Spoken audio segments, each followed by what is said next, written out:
Hi there. We are going to pick up where we left off from yesterday. So, yesterday, when I left you, I was having you complete your single paragraph outline. So, hopefully, that is complete. Today, you are going to write and illustrate your paragraph. You're going to use at least 5 colors in your illustration, and you're going to indent your paragraph. So, we're going to talk about these things. So, active listening, remember what it is. You're listening to me, try not to focus on anything else going on around you.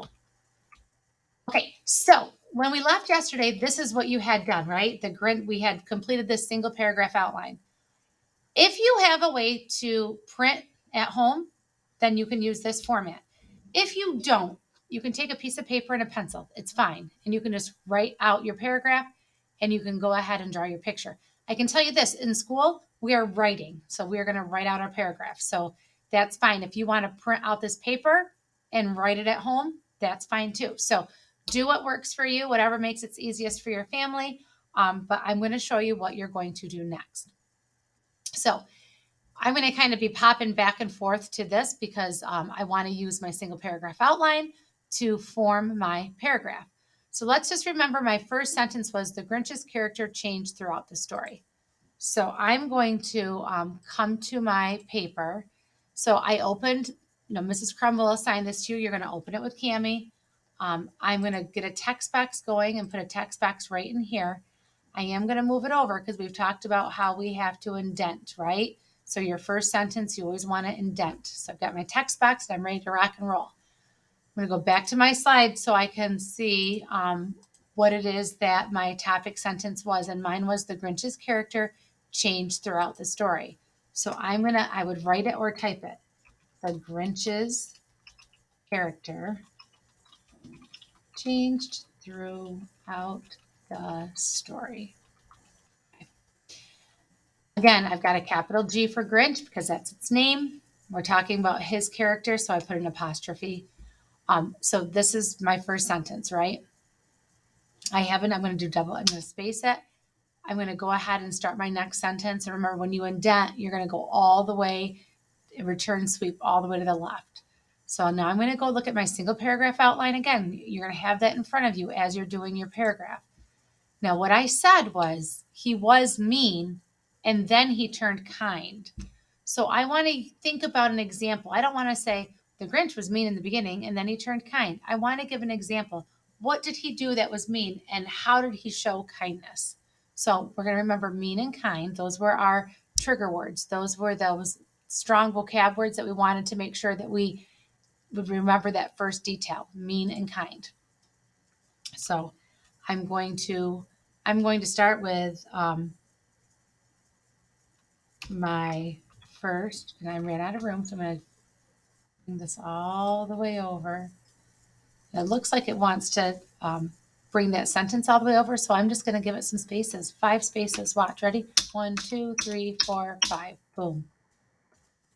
My first detail. And when I'm typing, I type it and then I go back and check my work. Always go back and check your work, right? So my first detail is that the Grinch was mean, right? And it was mean and kind, was mean when he stole Christmas and he turned kind when he returned everything to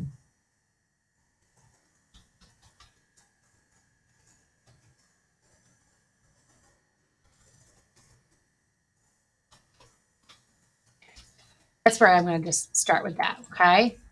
So we can work on, you can, if you want, you can put some spaces in between it. So we can add stuff like that, but I don't want you to get caught up in the formatting right now. So I would just say, and see how it tells me the first, it doesn't make sense. So I'm going to leave what I had.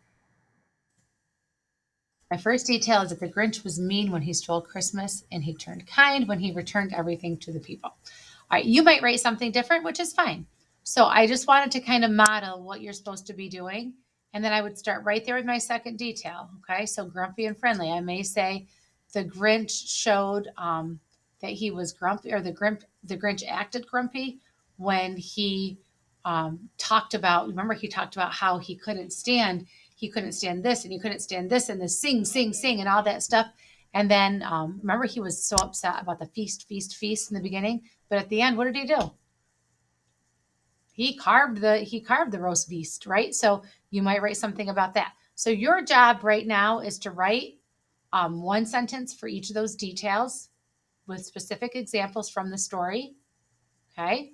When you are done, if you say, I think I'm done, I want you to think about these things. Okay. Did you capitalize the first word in each sentence? Go back and check. This is going to be something that I'm going to attach to your writing. Did you punctuate at the end of each sentence? Do you have a topic sentence and a concluding sentence? Do you have three strong details? And when I say strong details, I'm looking that you didn't just say he was mean and he turned kind. I want examples from the book. And does your picture match your writing? Okay. So these are the things I'm looking for. And then, of course, we want a beautiful illustration. Take your time, do your work, because we're going to be sharing these. So we're going to make a writing portfolio for your class on Google Slides. So you're going to have one slide for you and with your writing, and you're going to present it. And then we're going to add to it throughout the year. So take your time. This is going to be something where you're going to be sharing it with your peers, and you're going to be reading it to your class. So do some great work, and I can't wait to hear what you come up with. Have a great day. Bye.